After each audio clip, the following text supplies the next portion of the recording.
Nagaraj sir சொல்லுங்கள். நேற்று 2 பேர் வந்து சிசிடிவி ஃபுட்டேஜ் கேட்டாங்கல்ல, அதை சாருக்கு போட்டு காட்டுங்க. சரிங்க சார். சார் கேட்டாருன்னா காப்பி பண்ணி கொடுங்க. ஓகேவா? ஃபாலோ பண்ணிங்க sir. Thank you sir. Okay sir, welcome. முடிவு காங்க.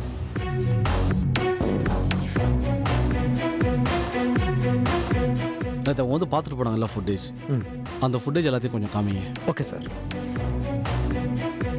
இதை காட்டுங்க.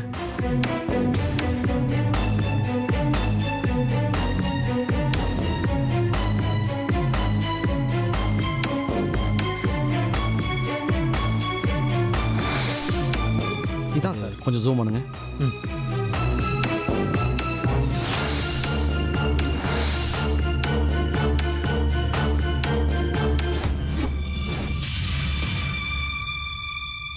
அந்த பொண்ணோட ஃபேஸ் சரியா தெரியவே இல்லையே. பக்கத்து கிளிப்பை ஓப்பன் பண்ணுங்க. இல்லை சார், இந்த ஒரு கிளிப் தான் இருக்குது. நேற்று அவங்க கூட இந்த மாதிரி தான் சார் கேட்டாங்க. ஆனால் இந்த சைடு ஒரு கேமரா தான் இருக்குது. ஓகே, அந்த வீடியோ கொஞ்சம் காப்பி பண்ணி கொடுத்துருங்க. சரிங்க சார். அப்புறம் நேற்று இந்த வீடியோஸ் வந்து பார்த்துட்டு போனாங்களே, அவங்க இந்த வீடியோஸ் ஏதாவது காப்பி பண்ணி வாங்கிட்டு போனாங்களா? இல்லை சார், ஜஸ்ட் பார்த்தாங்க, அவ்வளோதான். காப்பி பண்ணி தரல சார். ஓகே. ஆக்சுவலாக அவங்க ஒரு பெரிய கேஸில் சம்மந்தப்பட்டிருக்காங்க. Okay sir. இந்த வீடியோஸ் வேறு யாருக்கும் தரக்கூடாது. சரிங்க. அது ஆஃபென்ஸ். அதனால் இதுக்கப்புறம் யார் வந்து கேட்டாலும் வேறு வீடியோஸ் இருந்தால் கூட சரி, யாருக்கும் எங்கள் பர்மிஷன் இல்லாமல் தரக்கூடாது. ஓகே சார், நான் பார்த்துக்கிறேன். ஓகே, காப்பி ஆகிட்டு இருக்கு.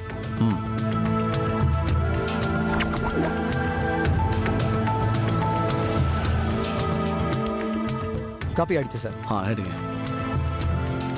இந்தாங்க சார். அந்த வீடியோ டெலீட் பண்ணுங்க சார். உங்கள் ஓட்டத்தை நான் பேசிக்கிறேங்க. இது அஃபென்ஸ், அதை வச்சுக்கூடாது. டெலீட் பண்ணுங்க. சரிங்க சார். பண்ணுங்க. டெலீட் பண்ணிட்டேன் சார். ரீசைக்கிள் பில்லையும் போய் டெலீட் பண்ணுங்க. Yes sir.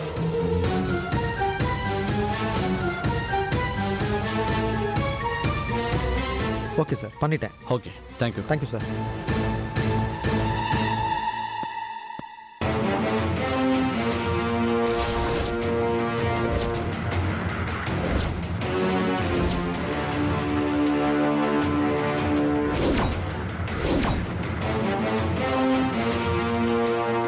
என்ன தண்டபாணி, எப்படி இருக்கீங்க?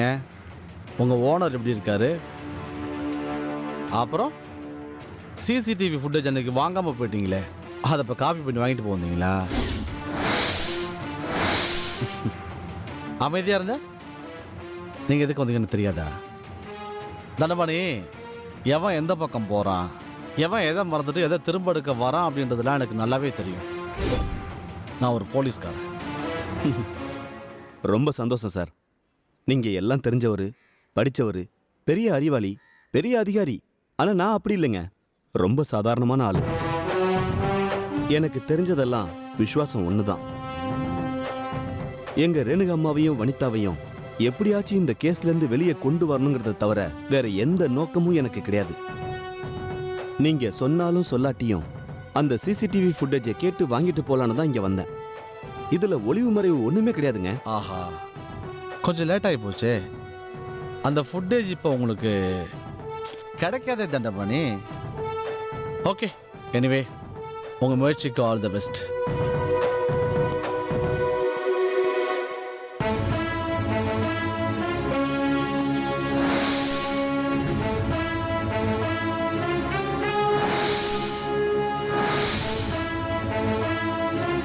Hello, excuse me sir.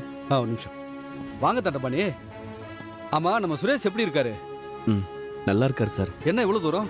அது நேத்தி பார்த்தோம்ல சார், அந்த ஃபுட்டேஜை வாங்கிட்டு போகலான்னு வந்தேன். இப்போதான் ஒரு போலீஸ் இன்ஸ்பெக்டர் வந்து அந்த ஃபுட்டேஜ் எல்லாம் பார்த்துட்டு எல்லாத்தையும் டெலீட் பண்ணிட்டு போயிட்டாரு சார்.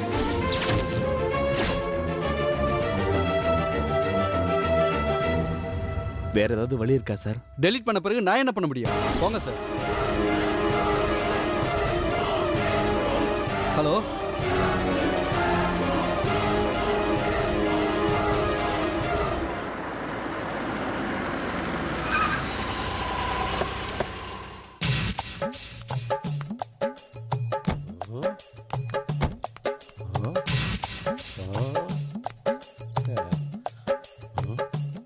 யோ, நீ என் மாமா தானே? ஏண்டா உனக்கு ஏன்டா இந்த டவுட்டு? ஏறும்போது மாமனா தாண்டா ஏறினேன். காரை விட்டு இறங்கும் போது என்ன சித்தப்பனாவை இறங்குவேன். இல்ல கன்ஃபார்ம் பண்ணிக்கிட்டேன் அதான். சரி நீ எனக்கு ஒரு உதவி செஞ்சாக்கணுமே. மாப்பிள்ள உனக்காக உசுரை கூட கொடுப்பேன்டா. இப்படியெல்லாம் சொல்லுவேன்னு மட்டும் நினைச்சுக்காத. ஏதோ என்கிட்ட கேட்டேன்னா சின்ன சின்ன உதவிகள் பண்ணுவேன், அவ்வளவுதான். அதெல்லாம் ஒன்றும் தேவையில்லை. நீ கொஞ்ச நேரம் வெளியே இருந்து காரை பார்த்துக்கிட்டா போதும்.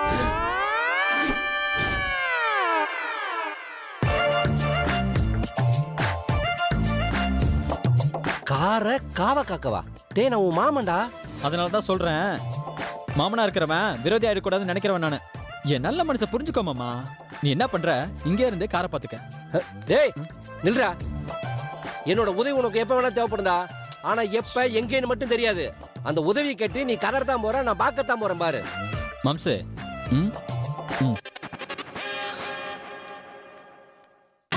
அட பாவி போல, உன் காதலுக்கு இவ்வளவு அவசரம் போறியாடா? டே நானும் என் ஆளை பார்க்க கூடாதாடா?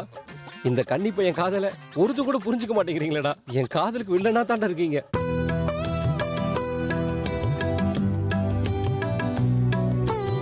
Excuse me. வாங்க உட்காருங்க. இருக்கட்டுங்க. அம்மா அம்மா என்னம்மா? நம்ம மல்லிகாவை பொண்ணு பார்த்துட்டு போனார்ல, அவர் வந்திருக்காரு. இது வரேம்மா.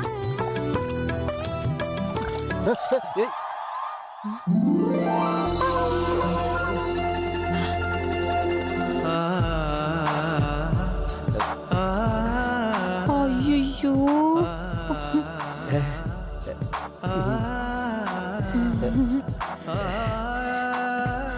ஐயோ சாரி. நல்லா இருக்கியா?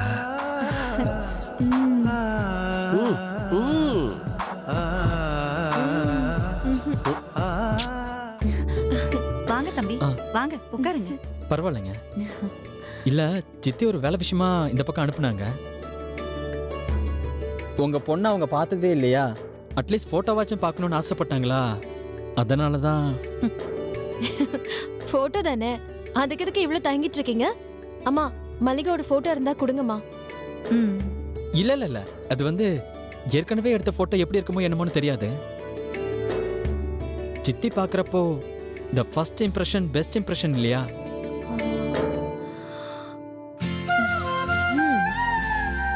கொஞ்சம் பெர்மிஷன் கொடுத்தீங்கன்னா நானே என்னோட செல்போன்ல 2-3 ஸ்னாப் எடுத்துப்பேன். அதானே பார்த்தேன். அம்மா உங்களுக்கு இன்னும் புரியல? மாப்பிள்ளைக்கு மல்லிகாவை பார்க்கணும்னு தோணிருக்கு. அதுதான் சித்தி மேல பழைய போட்டுட்டு கிளம்பி வந்திருக்காரு. கரெக்டா சொன்னீங்க. என் மாப்பிள்ள மனசுல இருக்கிறத ஆணி அடிச்ச மாதிரி சொன்னீங்க.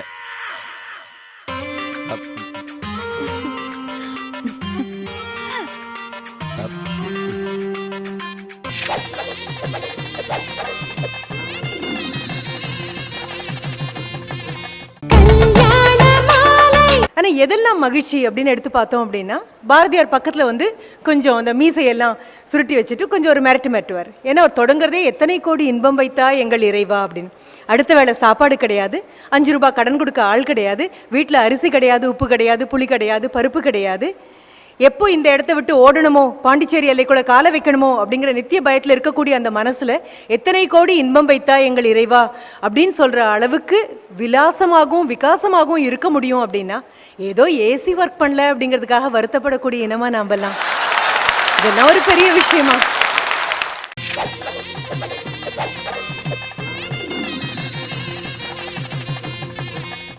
இவர் மாப்பிள்ள, நீ வீட்டுக்குள்ளே வரக்கூடாதுன்னு சொன்ன, அவ்வளோதான். காரையும் பார்த்துக்க சொன்ன, இந்த காரையும் தான் பார்த்துட்டே இருக்கேன். என்ன தம்பி வெளியவே நிக்கிறீங்க, உள்ள வாங்க. தள்ளு மாப்பிள்ள, வழியை மறைச்சு நின்று இருக்க. அம்மாடி. லக்ஷ்மி காஃபி போட்டு கொண்டு வாமா. சரிங்கம்மா உட்காருங்க. பரவாயில்ல இருக்கட்டுங்க. உட்காருங்க.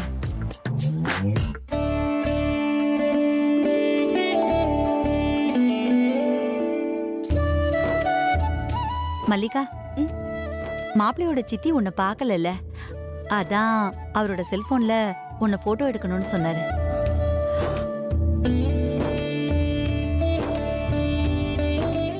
நீங்க போங்க தம்பி. சரி.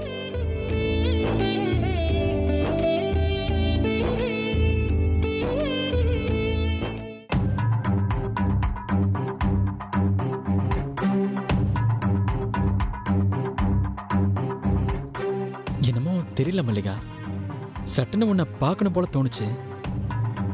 நீ என்ன நினைச்சப்பன்னு கூட யோசிக்கல.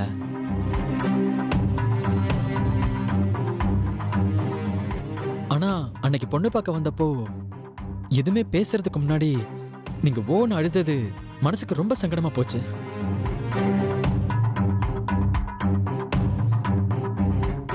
என்னடா நம்ம கேட்டது தப்பா? இந்த பொண்ணு நம்மள வேற மாதிரி நினைச்சிட்டாளா? அப்படி இப்படின்னு மனசுக்குள்ள பெரிய குழப்பம்.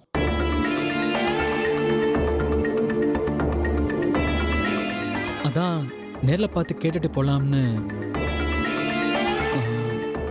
என்ன பிடிச்சிருக்குல்ல?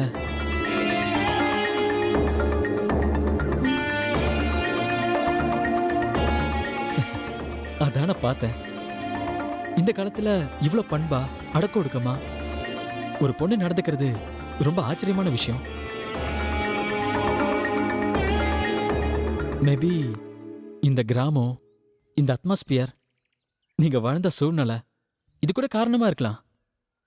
நான் அதெல்லாம் தப்பா நினைக்க மாட்டேன். எனக்கு என்னன்னா, என் மனசுக்கு பிடிச்ச ஒருத்தி என்னைய பிடிச்சிருக்குன்னு வாய் திறந்து சொல்லிட்டா லைஃப்ல ஏதோ பெருசா அச்சீவ் பண்ண மாதிரி ஒரு சந்தோஷம் கிடைக்கும். பிடிச்சிருக்கு, ரொம்ப பிடிச்சிருக்கு. என் லைஃப்லயே இப்படி ஒரு காஃபியை நான் குடிச்சதே இல்லை.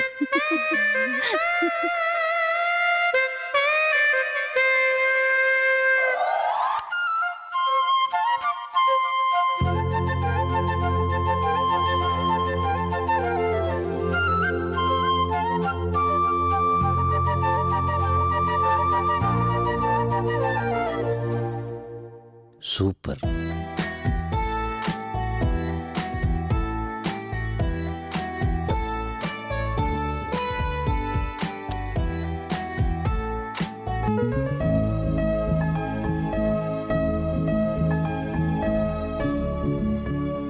எதிர்பார்க்காத விஷயம்லாம் லைஃப்ல நடக்கிறப்போ அதுல கிடைக்கிற சந்தோஷம் இருக்கு பாருங்க, அதாங்க கடவுள் நமக்கு கொடுக்கிற பெரிய பிளஸ். எனிவே, உங்களை பார்க்க முடிஞ்சது, உங்களோட பேச முடிஞ்சது, உங்க போட்டோவை எடுத்துக்கிட்டது, இதுவே போதுங்க கல்யாணம் வரைக்கும்.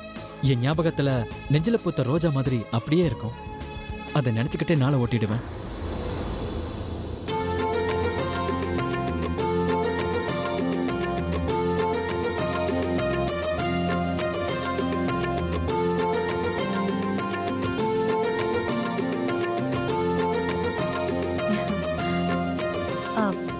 என்ன தம்பி, போட்டோ எடுத்துட்டீங்களா? எடுத்தாச்சு ஆண்டி.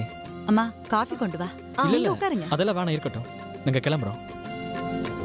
ஆமா, மல்லிகாவோட அப்பா வீட்ல இல்லையா? அவர் தோட்டத்துக்கு போயிருக்காரு.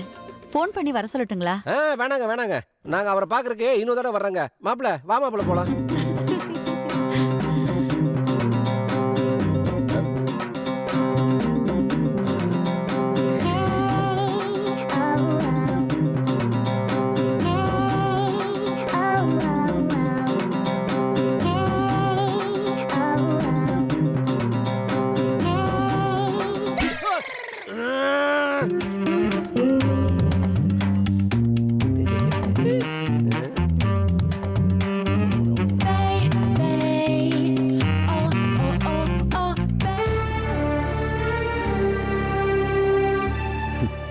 என்ன சூர்யா, இப்போ எப்படி இருக்கு?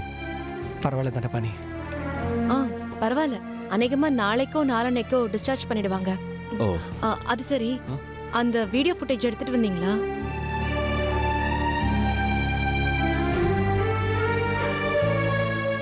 என்னாச்சு தண்டபாணி? இல்லம்மா, நான் போறதுக்கு முன்னாடியே அந்த இன்ஸ்பெக்டர் முத்தையா வந்து அந்த ஃபுட்டேஜ் எல்லாத்தையும் பென்ட்ரைவ்ல காப்பி பண்ணி எடுத்துக்கிட்டு இருந்த ஃபுட்டேஜ் எல்லாத்தையும் எரேஸ் பண்ணிட்டு போயிட்டாமா.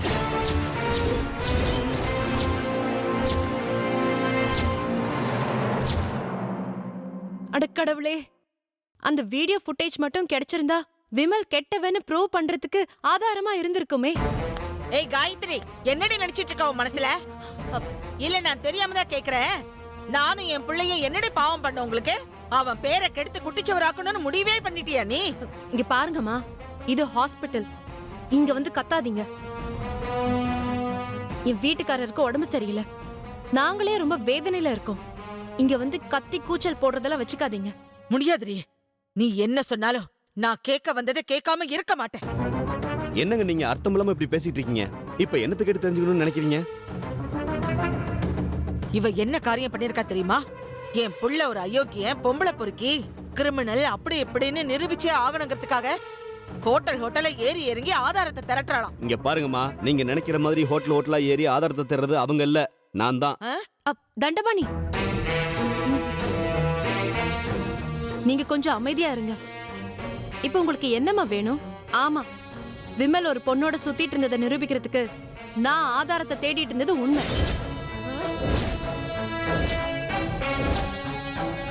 ஆனா நீங்க இங்க வந்து கேக்குறதால நான் என்னோட வேலையை நிறுத்திக்க முடியாது. என் அண்ணியையும் என் ஃப்ரெண்டு ரேணுகாவையும் ஜெயில இருந்து வெளியே எடுக்கிறதுக்கு என்ன செய்யணுமோ அதெல்லாம் நான் செய்ய தான் போறேன். நீங்க இல்ல, யாரு சொன்னாலும் என்ன தடுக்க முடியாது. அடியே, இந்த அகம்பாவெல்லாம் ஆகாது. இதெல்லாம் நல்லதுக்கு இல்ல சொல்லிட்டேன். என் புள்ள உத்தமண்டி. பெத்த தாய் சொல்றதுனால பாச கண்ணை மறைச்சு பேசுறேன்னு நினைச்சுக்காத. உண்மையிலேயே என் புள்ள அந்த மாதிரி தப்பெல்லாம் செய்ய மாட்டான். முதல்ல நீ அதை புரிஞ்சுக்கோ. இதுதான் உண்மையிலேயே நீங்க ஃபீல் பண்றதுன்னா உங்களை நினைச்சு நான் ரொம்ப வேதனைப்படுறேன். ஏன்னா நீங்க நினைக்கிற அளவுக்கு உங்க புள்ள நல்லவனே கிடையாது. ஏய் காயத்ரி, கத்தாதீங்க. உங்களுக்கு ஒரு விஷயம் சொன்னா நீங்களே ஆச்சரியப்படுவீங்க. ஃபாரின்ல இருந்து அடிக்கடி உங்க புள்ள சென்னைக்கு வருவாரு. அது தெரியுமா உங்களுக்கு? இங்க சென்னைக்கு வந்தவரு தாலி கட்டின பொண்டாட்டிய கூட போய் பார்த்ததில்ல. யாரோ ஒரு பொண்ணை போய் மீட் பண்ணிருக்காரு, அவளோட பேசியிருக்காரு, அவளோட ஊர் சுத்தி இருக்காரு, அந்த பொண்ணை ஹோட்டல் கூட்டிட்டு போய் உட்கார வச்சு பேசியிருக்காரு. வேண்டாண்டி, இப்படி எல்லாம் அபாண்டமா பழிய போடாத. செத்து போன என் பிள்ளையோட ஆத்மாவை கூட அமைதி அடைய விடாம பண்றியே. நீ எல்லாம் நல்லா இருப்பியா? நான் நல்லாதாமா இருப்பேன். ஏன்னா நான் போய் சொல்லல. உங்க புள்ள சென்னைக்கு அடிக்கடி வந்துட்டு போனது உண்மை. உங்க புள்ளையோட சுத்தின அந்த பொண்ணு யாரு என்னன்னு தெரிஞ்சுக்கிறதுக்காக தான் அந்த ஹோட்டலுக்கு போனேன். ஏய் சும்மா நிறுத்துறீ. நீ இப்படி எல்லாம் பேசுறா நான் நம்பிடுவேனா? என் புள்ள யாரோ ஒரு பொண்ணை கூட்டிக்கிட்டு அலைஞ்சான்னு சொல்றியே, அதுக்கு நீ என்னடி ஆதாரம் வச்சிருக்க? கேக்குறாங்கல்ல, சொல்லுங்க.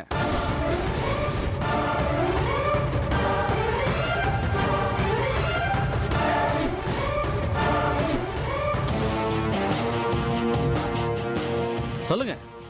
விமல் ஏதோ ஒரு பொண்ணு கூட சுத்தினாரு, அதுக்கு எங்கிட்ட ஆதாரம் இருக்குன்னு சொன்னீங்களே, என்ன ஆதாரம் சொல்லுங்க.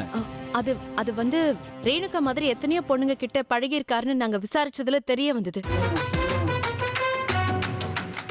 யாரா இருக்கும்னு விமல் சம்பந்தப்பட்ட ஒவ்வொருத்தர்கிட்டயும் துருவி துருவி விசாரிச்சப்போ ஆளுக்கு ஒரு விஷயத்த சொன்னாங்க. விமலை அடிக்கடி ஒரு ரெஸ்டாரண்ட்ல பார்த்ததா அவருக்கு தெரிஞ்ச சில பேர் சொன்னாங்க. அந்த அடிப்படையில தான் நாங்க போய் விசாரிச்சோம். அடியே, திரும்ப திரும்ப சொல்றேன், வேண்டாம். ஏன் புள்ளைய அசிங்கப்படுத்தி நீ எதையும் சாதிக்க போறதில்ல. உன் அண்ணிய நீ வெளியில கொண்டு வரணும்னு நினைச்சினா அதுக்கு வேற ஏதாவது குறுக்கு வழிய பாரு. அதை விட்டுட்டு செத்து போன என் புள்ள மேல சேர்த்தவாரி இறக்கணும்னு நீ நினைச்ச, நான் சும்மாவே விட மாட்டேன் சொல்லிட்டேன். ஏய் முத்தையா, வாடா.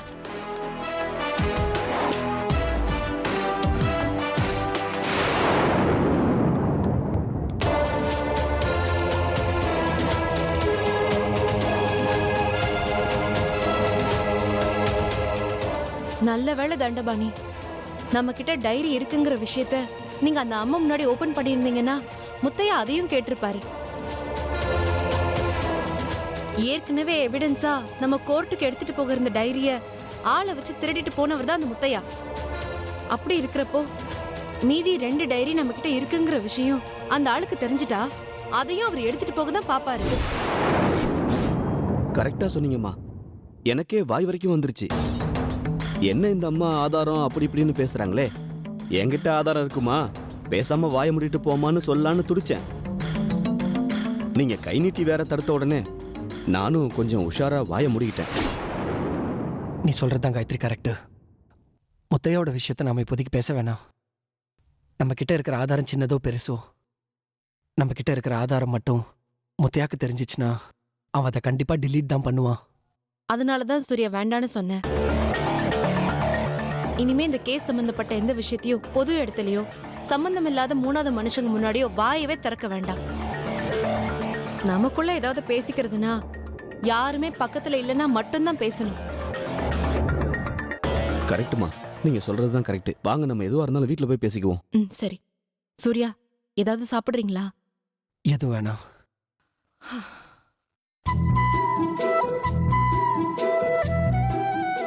மல்லிகா, என்ன பேரிடாத, சும்மா சொல்லும் போதே வாசனை.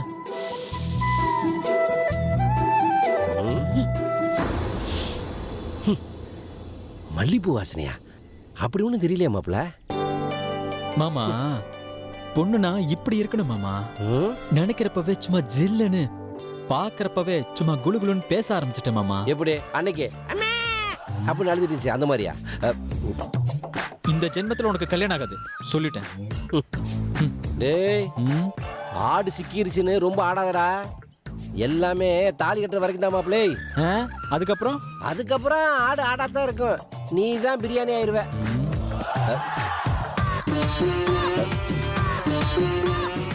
மல்லிகை மகளே, மாப்பிள்ள ரொம்ப உணர்ச்சிப்பட்டு இருக்கான். நான் கொஞ்சம் நாகரிகமாவே உன்கிட்ட சொல்றேன். உண்மை சொல்லணும்னா இங்க ஒருத்தன் கேக்கேவாயிருக்கான். கேக்கேன்னா உனக்கு என்னன்னு தெரியுமா? கேன கிறுக்கன். பார்த்து நடந்துக்கு சாமி. மல்லிகை ஆத்தா பார்த்துக்க.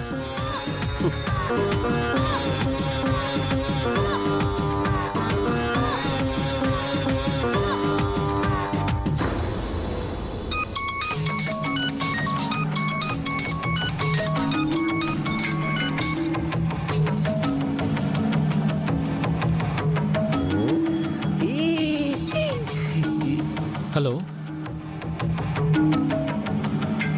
மல்லிகா, நான் சதீஷ் பேசுறேன்.